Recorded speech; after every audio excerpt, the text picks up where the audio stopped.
I waited for my son at the airport. He passed by, holding his wife's hand, and pretended not to see me. I still remember that evening as if it were carved into my heart with a knife. The airport was crowded, buzzing with voices, announcements, and hurried footsteps, yet all I could hear was the pounding of my own heart. My wrinkled hands clutched the handle of my small bag, inside which I had carefully packed some homemade sweets, a shawl I had knitted, and a little framed photo of my son as a child. Why was I there? Because after 3 long years, my son was returning from abroad. For me, those 3 years had been a lifetime. I counted every day, every month, with the hope that when he came back, he would run into my arms, like he used to as a boy. I arrived early, 2 hours before the flight landed, unable to sit still at home. I wanted to be the first face he saw when he walked out. I even imagined the moment he would smile, drop his bags, and hug me tightly. I rehearsed in my mind what I would say to him, how much I missed him, how proud I was of him. Finally, the arrival gate opened. People came out one by one, tired travellers, excited families, children running. I stretched my neck to see, searching every face. And then, there he was, my son. But what I saw froze me in place. He was walking beside his wife, holding her hand. He looked smart, confident, almost like a stranger. My lips parted to call his name, but before I could, his eyes met mine.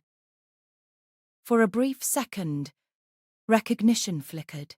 I thought, yes, here it comes. He will smile. He will run to me. Instead, his face hardened. He turned his head away and kept walking.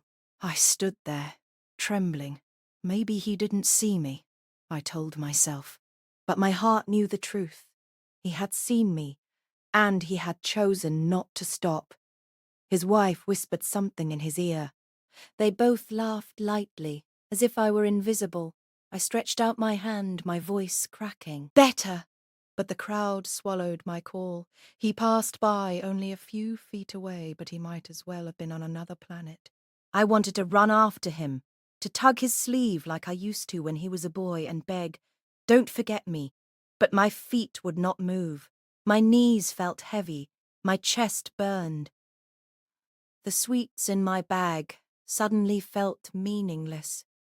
The shore, once filled with warmth, now weighed like stone.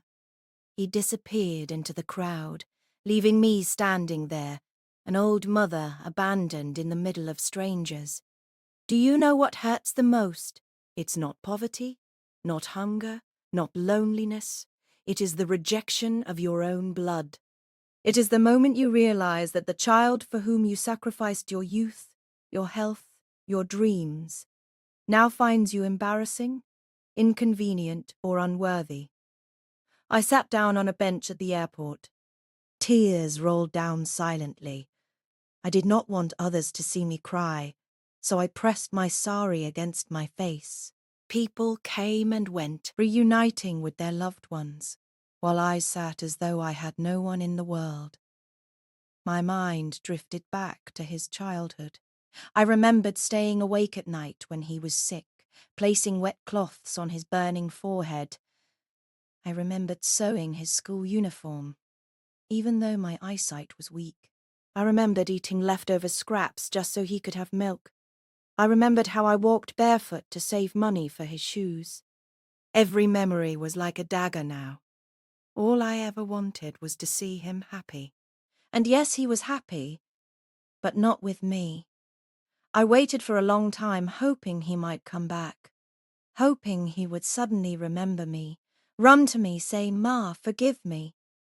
But he never came. Finally, I stood up and walked slowly out of the airport. My legs felt weak, but my heart felt weaker. The world outside looked so strange. Cars rushing, lights flashing, yet Inside me there was only darkness. When I reached home, the silence of the house embraced me like an old friend. I placed the bag on the table, opened it, and looked at the sweets. I did not even have the heart to taste them. The shawl, still folded, lay untouched. I thought, maybe one day he will remember. Maybe one day he will want to come back. But that day has not yet come.